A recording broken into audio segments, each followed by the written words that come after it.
வணக்கம், இது king mobiles வேலூரின் number 1 multi brand mobile showroom.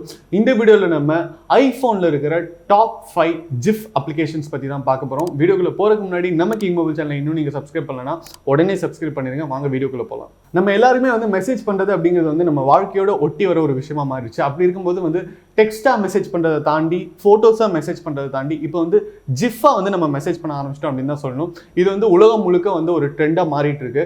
First GIF அப்படின்னு என்னன்னு பார்த்துடலாம். சில பேர் இதை ஜிஃப் அப்படின்னு சொல்லுவாங்க, சில பேர் கிஃப் அப்படிம்பாங்க. அதாவது GIF இதுக்கு அர்த்தம் என்ன அப்படின்னு பார்த்தீங்கன்னா கிராஃபிக் இன்டர்சேஞ்ச் ஃபார்மேட். அதாவது ஒரு ஃபோட்டோ மாதிரியே இருக்கும், பட் அதில் ஒரு சின்ன மூவ்மெண்ட் இருக்கும். திரும்ப அந்த மூவ்மெண்ட் நடந்துகிட்டே இருக்கும். இது உங்களுக்கு சைஸ் வைஸும் பார்த்தீங்கன்னா ரொம்ப கம்மியாக தான் இருக்கும்.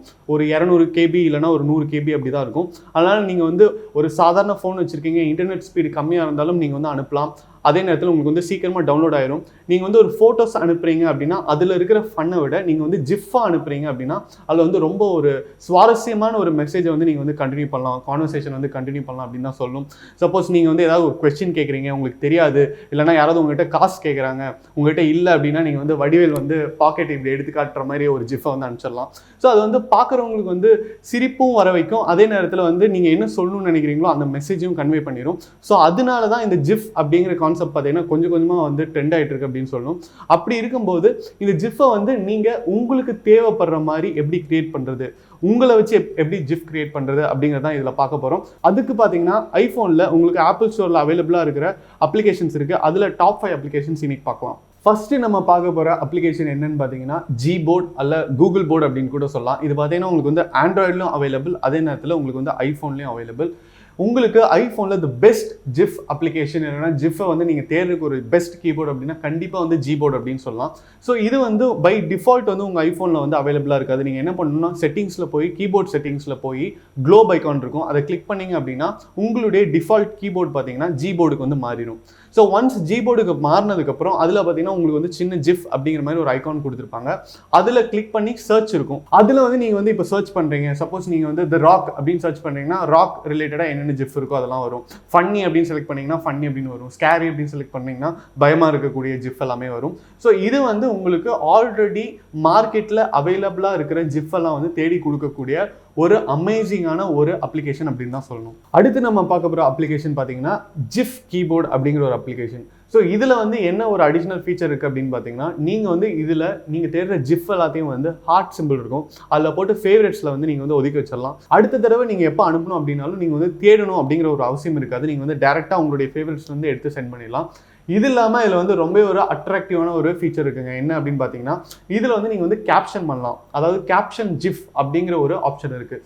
நீங்கள் எந்த ஜிஃபை அனுப்பணும்னு நினைக்கிறீங்களோ அந்த ஜிஃபை செலக்ட் பண்ணிவிட்டு நீங்கள் அதில் கேப்ஷன் அப்படிங்கிற ஒரு ஐக்கான் இருக்கும், அதை கிளிக் பண்ணீங்க அப்படின்னா நீங்கள் என்ன டைப் பண்ணணும்னு நினைக்கிறீங்களோ அதை அந்த ஜிஃபில் டைப் பண்ணி அதுக்கப்புறம் அனுப்பலாம். ஃபார் எக்ஸாம்பிள் இப்போ ஒரு பறவை பறக்கிற மாதிரி நீங்கள் ஒரு ஜிஃபை செலக்ட் பண்ணுறீங்க அப்படின்னா பாய் அப்படின்னு டைப் பண்ணி நீங்கள் அனுப்பிச்சிட்டிங்க அப்படின்னா நீங்கள் பாய் சொல்லிட்டு நீங்கள் பறந்துடுறீங்க அப்படிங்கிறது நீங்கள் இன்டெரக்டாக சொல்கிறீங்க அப்படின்னு அர்த்தம். இப்போ ஒரு நாய்க்குட்டி தூங்கிட்டு இருக்கு, அதை எந்திரிக்கிற மாதிரி தண்ணி ஊற்றுற மாதிரி ஒரு ஜிஃபை நீங்கள் செலக்ட் பண்ணியிருக்கீங்க அப்படின்னா நீங்கள் வேக் அப் அப்படின்னு சொல்லிட்டு கேப்ஷன் போட்டு அனுப்பலாம், எந்திரிங்க அப்படின்ட்டு. ஸோ இது எல்லாமே உங்களுக்கு சும்மா டெக்ஸ்ட்டில் அனுப்புறதை விட உங்களுக்கு ஒரு ஃபன்னான ஒரு கான்வர்சேஷன் இருக்கு, எல்லா விதமான பாசிபிலிட்டியும் இருக்குது அப்படின்னு தான் சொல்லணும். அடுத்து நம்ம பார்க்க போகிற அப்ளிகேஷன் பார்த்தீங்கன்னா ஜிஃபி அப்படிங்கிற ஒரு அப்ளிகேஷன். ஸோ இந்த அப்ளிகேஷன் பார்த்தீங்கன்னா உங்களுடைய ஓன் ஜிஃபை கிரியேட் பண்ணுறதுக்கு மிகவும் யூஸ்ஃபுல்லான ஒரு அப்ளிகேஷன் அப்படின்னு தான் சொல்லணும். ஸோ நீங்கள் ஃபர்ஸ்ட் ஒரு இமேஜ் செலக்ட் பண்ணுறீங்க, இல்லைனா நீங்கள் உங்களே ஃபோட்டோ எடுத்து வச்சுக்கிறீங்கன்னா அதை நீங்கள் ஜிஃபாவே கேப்சர் பண்ணலாம். கேப்சர் பண்ணி நீங்கள் என்ன டெக்ஸ்ட் ஆட் பண்ணணும், நீங்கள் என்ன ஃபீச்சர்ஸ் ஆட் பண்ணணும், சப்போஸ் உங்கள் ஃபேஸை ஒரு கார்ட்டூன் ஃபேஸாக மாற்றி அதை ஜிஃபாக கன்வெர்ட் பண்ணணும்னா அதுக்கெல்லாம் ஒரு அமேசிங்கான ஃபீச்சர் இருக்கிற ஒரு அப்ளிகேஷன் தான் ஜிஃபி. அது மட்டும் இல்லாமல் நீங்கள் ஒன்ஸ் ஒரு ஜிஃபை கிரியேட் பண்ணதுக்கப்புறம் நீங்கள் டேரெக்டாக அதை ட்விட்டர், ஃபேஸ்புக் இல்லெல்லாம் ஷேர் பண்ணுறதுக்கான ஆப்ஷனும் இருக்குது. ஸோ கண்டிப்பாக ஜிஃபி ட்ரை பண்ணீங்க அப்படின்னா உங்களுக்கு ஒரு ஃபன் ஃபில்டு மூமெண்ட் கிடைக்கும் ஒரு தடவை நீங்கள் ஜிஃப் கிரியேட் பண்ணும்போதும். அடுத்து நம்ம பார்க்க போகிற அப்ளிகேஷன் பார்த்தீங்கன்னா ஜிஃபி கேம் அப்படிங்கிற ஒரு அப்ளிகேஷன். நீங்கள் ஜிஃபை சும்மா ஃபோட்டோஸில் கிரியேட் பண்ணி போர் அடிச்சிச்சு, நீங்கள் அடுத்த லெவல் போகணும் அப்படின்னு நினச்சிங்கன்னா ஜிஃபி கேம் தான் கரெக்டான அப்ளிகேஷன்.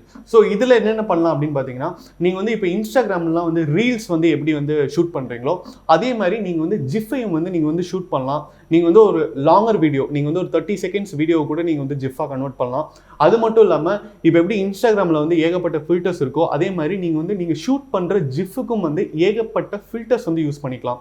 அண்ட் இதில் இருக்கிற ஃபில்டர்ஸ்லாம் பார்த்தீங்கன்னா அமேசிங்காக இருக்கும். ஸோ நீங்களே வந்து டேரெக்டாக யார்கிட்டயாவது ஏதாவது சொல்லணும்னு நினைக்கிறீங்க, அதை வந்து நீங்கள் வந்து வீடியோவாக ஷூட் பண்ணி ஜிஃபாக கன்வெர்ட் பண்ணி நீங்கள் வந்து சொல்லலாம். ஸோ நீங்கள் வந்து யூஸ்வலாக நீங்கள் ஃப்ரெண்ட்ஸ்குள்ளே பேசிக்கிறீங்க, இல்லைனா ஒரு காலேஜ் குரூப் இருக்குது, இல்லைனா ஸ்கூல் குரூப் இருக்குது, அதில் வந்து யூஸ்வலாக நீங்கள் வந்து திரும்ப ஒரே விஷயத்தை தான் பேசிக்கிறீங்க, ஒரே மாதிரி தான் ரெஸ்பாண்ட் பண்ணுவீங்க அப்படின்னா ஒரு 2-3 தடவை ஒரு 4-5 ஜிஃபை வந்து கிரியேட் பண்ணி வச்சிட்டிங்கன்னா அப்பப்போ நீங்கள் வந்து அந்த ஜிஃபை வச்சே வந்து நீங்கள் ரெஸ்பாண்ட் பண்ணலாம். இது வந்து சூப்பர் ஃபன்னாக இருக்கும். கண்டிப்பாக நீங்கள் வந்து ஜிஃப் கேம் வந்து ட்ரை பண்ணணும். நீங்கள் வந்து ஜிஃப் எல்லாம் அனுப்பிச்சு நல்லா வந்து எக்ஸ்பீரியன்ஸ் ஆகிட்டீங்க, ஏதாவது வந்து அடுத்த லெவல் போகணும் அப்படின்னா கண்டிப்பாக ஜிஃப் கேம் அப்படிங்கிறது வந்து ஒரு கரெக்டான அப்ளிகேஷன் அப்படின்னு தான் சொல்லணும். நம்ம கடைசியாக பார்க்க போகிற அப்ளிகேஷன் பார்த்தீங்கன்னா மோஷன் ஸ்டில்ஸ் அப்படிங்கிற ஒரு அப்ளிகேஷன். ஸோ இந்த அப்ளிகேஷன் வந்து யூனிக்கான ஃபீச்சர் இருக்குங்க. என்ன அப்படின்னு பார்த்தீங்கன்னா, நீங்கள் வந்து இப்போ ஃபோன் யூஸ் பண்ணுறீங்க, ஐஃபோனில் வந்து ஃபோட்டோ எடுக்கிறீங்கன்னா மோஷன் ஸ்டில்ஸை வந்து நீங்கள் டவுன்லோட் பண்ணிட்டீங்க அப்படின்னா நீங்கள் எடுக்கிற ஒரு ஃபோட்டோவுமே வந்து ஜிஃபாக வந்து கன்வெர்ட் பண்ணக்கூடிய ஃபீச்சர் அதில் இருக்குது. அதாவது நீங்கள் வந்து எப்போ ஷட்டரை வந்து ப்ரெஸ் பண்ணுறீங்களோ, எப்போ வந்து நீங்கள் கிளிக் பண்ணுறீங்களோ அதுக்கு 1 செகண்ட் முன்னாடி, அதுக்கு 1 செகண்ட் அப்புறம் வந்து இது வந்து ஒரு வீடியோவாக ரெக்கார்ட் ஆயிரும். அதை வந்து நீங்கள் வந்து ஜிஃபாக வந்து டவுன்லோட் பண்ணிக்கலாம். இந்த ஃபீச்சர் பார்த்தீங்கன்னா இப்போ வந்து நிறைய ஃபோன்ஸில் இருக்குது. இப்போ சாம்சங் ஃபோனில் கூட லேட்டஸ்ட்டாக வர ஃபோன்ஸ் நிறைய ஃபோன்ஸில் வந்து இருக்குது. இது வந்து மோஷன் பிக்சர் அப்படின்னு சொல்லுவாங்க. நீங்கள் வந்து இப்போ ஐஃபோனில் வந்து இந்த அப்ளிகேஷனை டவுன்லோட் பண்ணி செட்டிங்ஸில் போய் எனேபிள் பண்ணிட்டீங்க அப்படின்னா ஒரு தடவை நீங்கள் ஃபோட்டோ எடுக்கும்போது அது வந்து ஜிஃபாவும் வந்து சேவ் ஆயிரும். ஸோ நீங்கள் வந்து இமேஜை கிளிக் பண்ணி பார்த்தீங்கன்னா இமேஜாக தெரியும். அது வந்து 3D டச், அதாவது கொஞ்சம் ப்ரெஸ் பண்ணி பார்த்தீங்க அப்படின்னா அது வந்து உங்களுக்கு வந்து ஜிஃபாக தெரியும். அந்த ஜிஃபை வந்து நீங்கள் வந்து எதில் வேணாலும் ஷேர் பண்ணிக்கலாம். ஸோ இது வந்து ஒரு அமேசிங்கான எக்ஸ்பீரியன்ஸ் தரக்கூடிய ஒரு அப்ளிகேஷன் அப்படின்னு தான் சொல்லணும். என்னதான் வந்து நம்ம வந்து ஜிஃப் கிரியேட் பண்ணாலும் லைவாக நம்ம ஃபோட்டோ எடுக்கும்போது சில எமோஷன், சில எக்ஸ்பிரஷன்ஸ்லாம் வந்து சூப்பராக வந்துருக்கும். அது வந்து ஜிஃபாக இல்லைன்னா பார்க்குறதுக்கு வந்து ரொம்பவே வந்து சந்தோஷமாக இருக்கும் அப்படின்னு தான் சொல்லணும். இந்த 5 அப்ளிகேஷன்ஸில் ஏதாவது ஒரு அப்ளிகேஷன் நீங்கள் யூஸ் பண்ணி ஜிஃப் கிரியேட் பண்ணி அதை வந்து நீங்கள் ஷேர் பண்ணி நல்லா இருந்தது அப்படின்னா கண்டிப்பாக அதை வந்து கீழே இருக்கிற கமெண்ட்டில் பதிவு பண்ணுங்கள். அண்ட் உங்களுடைய ஜிஃப் எக்ஸ்பீரியன்ஸ் பற்றி நீங்கள் வந்து கமெண்ட்டில் பதிவு பண்ணலாம். நீங்கள் வந்து இதுக்கு முன்னாடி ஜிஃப் யூஸ் பண்ணியிருக்கீங்களா, இல்லை வேறு யாராவது வந்து ரெகுலராக யூஸ் பண்ணுவாங்களா, ஜிஃப் அப்படிங்கிறது வந்து நீங்கள் எப்படி பார்க்குறீங்க அப்படிங்கிறதும் வந்து நீங்கள் கீழே கமெண்ட்டில் பதிவு பண்ணுங்கள். இந்த வீடியோ உங்களுக்கு பிடிச்சிருந்தா லைக் பண்ணுங்கள், கமெண்ட் பண்ணுங்கள், ஷேர் பண்ணுங்கள். இது மாதிரி நிறைய டெக் அப்டேட்ஸ், மொபைல் அன்பாக்சிங் வீடியோஸ்லாம் பார்க்க நம்ம கிங் மொபைல் சேனலை சப்ஸ்கிரைப் பண்ணுங்கள். அடுத்த வீடியோவில் உங்களை சந்திக்கிறேன். Until then, it's bye from DK.